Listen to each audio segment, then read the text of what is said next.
Welcome back to the Football Forecast. Monday, July 6th and Tuesday, July 7th give us two more round of 16 fixtures that carry the weight of history on both sides of every matchup. Argentina face Egypt at Mercedes-Benz Stadium in Atlanta at noon Eastern on Monday. Then Switzerland take on Colombia at BC Place in Vancouver at 8 p.m. Eastern on Tuesday. Two matches, four nations. And in both cases, at least one team is playing in circumstances that their football history has never seen before. Before the breakdowns, here is the dual statistical reality that sets up both matches today. Argentina are defending the World Cup with 9 points, 8 goals scored. And the greatest player of his generation playing what is almost certainly his final tournament. Egypt have conceded 1 goal in 3 group games. The best defensive record in Group G, and Mohamed Salah has been directly involved in every goal. Egypt have scored every one. He is the most indispensable player to his country of anyone at this World Cup. Can Egypt's defensive discipline hold against the reigning champions? And in Tuesday's match, Switzerland and Colombia are the two most statistically similar teams at this entire tournament, both unbeaten. Both with disciplined defensive records. Both built around one specific creative individual who controls everything their team does going forward. Granit Xhaka versus James Rodriguez. The match that decides which of them reaches the quarter-finals. And here's my personal take on this matchday. Argentina versus Egypt is the ultimate test of whether a defensive system can contain individual brilliance. Xhaka and Messi are two of the most dangerous players in tournament history, but they operate in completely different team structures. Argentina have the depth to absorb Salah's threat. Egypt don't have the depth to absorb Messi's. That's the difference. Let us break them both down. Match 1. Argentina versus Egypt. Mercedes-Benz Stadium, Atlanta, Georgia. Noon Eastern on Monday. Argentina have been everything a defending World Cup champion should be in the group stage. 3 wins, 9 points, 8 goals. Controlled and professional in every match. The 2-1 win over Austria was disciplined. The 3-0 win over Jordan was efficient.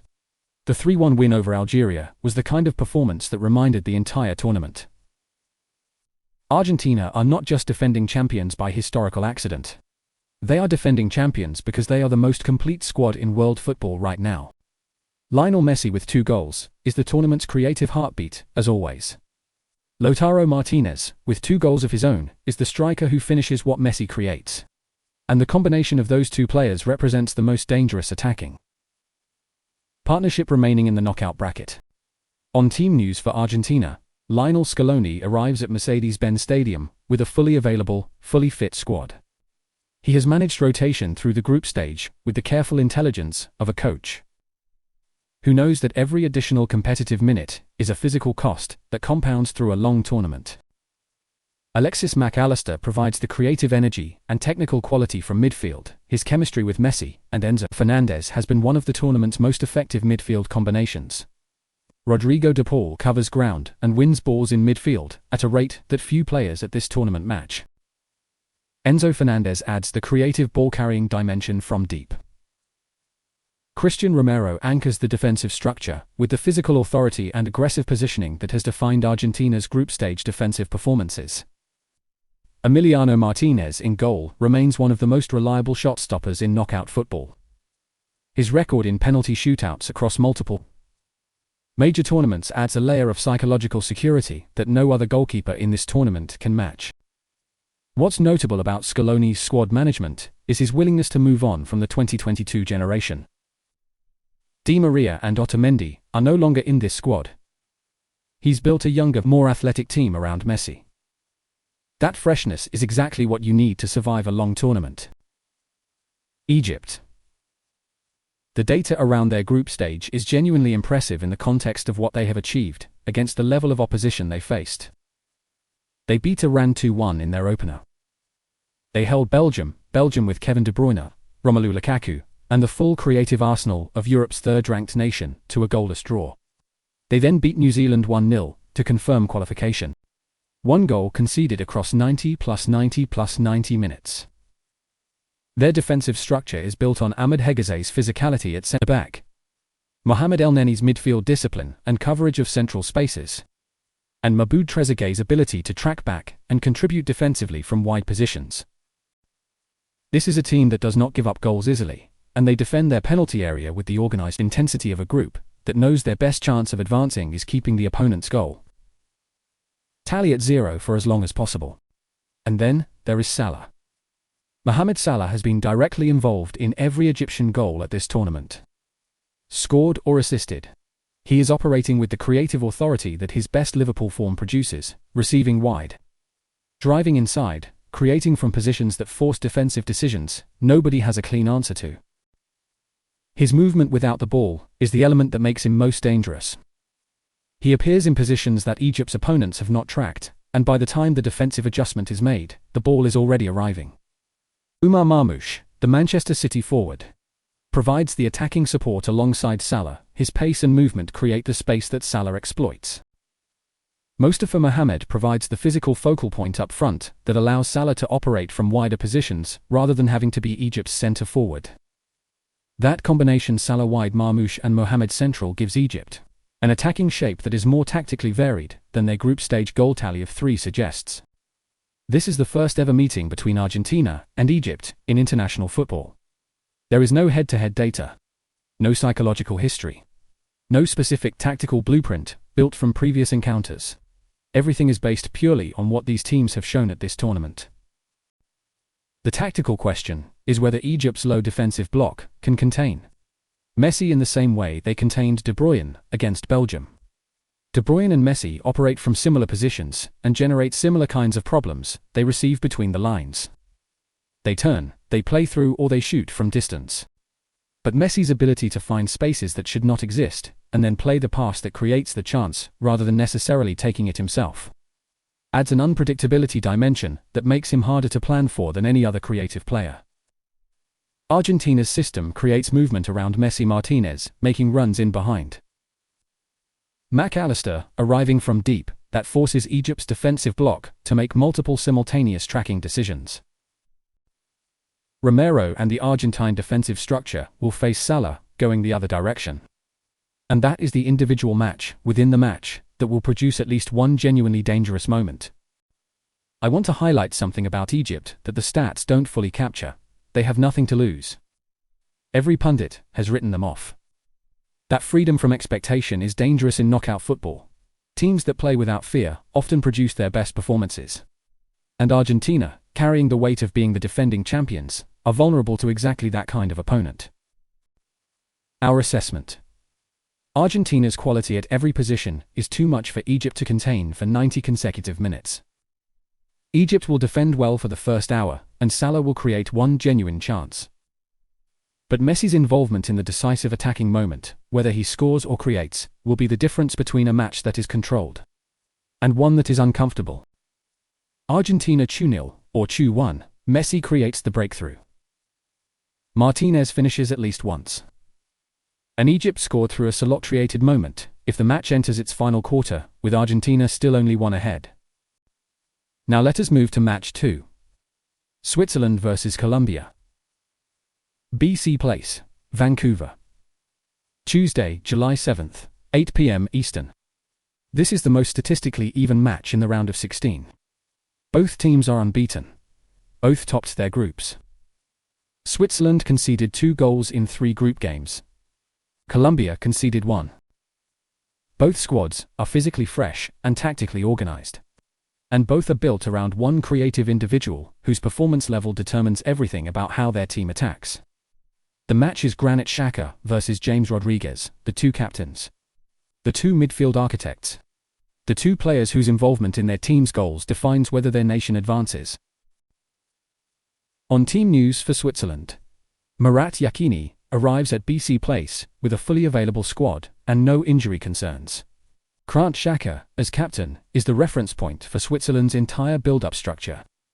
His composure in possession under pressure, his ability to control the game's tempo from deep midfield, and his passing accuracy across all ranges, short, long, switching play, make him the player every Switzerland attack flows through or around. Without Xhaka functioning at his best, Switzerland's possession game loses. It's rhythm, and they rely far more on defensive discipline and set-piece moments to generate their goals. Manuel Akanji provides the defensive authority alongside Nico Elvedi. And Grego Kobel, in goal, has been one of the most assured shot-stoppers at this tournament. Brielle Mbolo leads the attack, with the physical hold-up play that gives Switzerland's midfield runners time to arrive in dangerous positions. Don Doy adds pace from wide. Colombia. James Rodriguez at 33 is playing the best football of his international career at this tournament. His involvement in both Colombian goals, in the group stage scoring or creating, tells you the same story that Salah's involvement tells about Egypt. When James plays well, Colombia score. When James is marked out of the game or manages poor form, Colombia's attack is significantly reduced in output and creativity. Néstor Lorenzo has built the system around James precisely because that is where Colombia's best football comes from. Luis Diaz, alongside him, provides the direct pace dimension, his ability to run at fullbacks and force 1-versus-1 situations creates the width that James uses to find the through balls and diagonal passes into Colombian runs. John Duran provides the physical centre-forward presence. Davinson Sanchez anchors the defensive line with the experience and aerial authority that has given Colombia their one-goal conceded group stage record. One thing that stands out about this Colombia squad under Lorenzo: they are remarkably balanced. James provides the creativity, Diaz provides the pace, Sanchez provides the defensive stability. There's no obvious weakness, and in a knockout match against Switzerland, that balance could be the difference. This is the first ever meeting between Switzerland and Colombia in international football. No head-to-head data exists. No tactical blueprint from previous encounters. Everything is based on this tournament. Xhaka versus James is the matchup that decides who controls the midfield, and therefore, who controls the match. Xhaka's primary function is to win the ball and distribute calmly, keeping Switzerland's possession shape organized and preventing the vertical passes that James uses to find Diaz in behind defensive lines. James's primary function is to receive in the pockets between Switzerland's midfield and defensive lines, then either drive forward or play the decisive ball to Diaz's run. If Xhaka can identify James's receiving positions before the ball arrives and either win the loose ball or force James to receive facing his own goal, Colombia's attacking creativity is significantly limited. If James can find the pocket with a clean first touch and turn, Switzerland's defensive shape has to react to his decision-making rather than proactively setting it. Switzerland's set-piece delivery corner kicks, free kicks in dangerous wide areas has been their secondary scoring route throughout the group stage. Akanji, arriving from corners, Xhaka, delivering from wide positions, and the physical presence of their defensive block generating aerial situations gives them a route to goal that Colombia's defensive organization must prepare for, separately from the open play defensive plan. Our assessment: this is the closest match of the round of 16 statistically. Both teams have the defensive record and the individual creative quality to win a tight, controlled, knockout game. The decisive factor is who wins the midfield battle in the central zone. Switzerland's set-piece threat, combined with Kobel's goalkeeping reliability, makes us lean slightly toward the Swiss. Switzerland 1-0 or 2-1. Xhaka controls the tempo, Mbolo finishes a set-piece delivery, and Colombia score if James finds one moment of magic in a central pocket. But Switzerland edge it through defensive discipline and the one set-piece quality that Colombia have not fully faced in their group stage opponents. 2 round of 16 matches, where history hangs in the balance for all 4 nations. Argentina defending their title against a solo-powered Egypt team that has not conceded a goal in 3 games. Switzerland and Colombia, the most statistically similar pair in the round of 16. Built around 2 captains, whose individual performances decide everything. Drop a comment below right now and tell me your predictions. Can Egypt's defensive block frustrate Messi and Argentina the way they frustrated De Bruyne and Belgium in the group stage? And in Tuesday's match, Xhaka or James, whose midfield control proves decisive at BC Place in Vancouver? Hit subscribe right now and turn on the notification bell. The quarterfinals are forming fast, and we are covering every single match in full, right through to the final. Follow us across all our socials for live score updates and post-match reaction for both matches this week.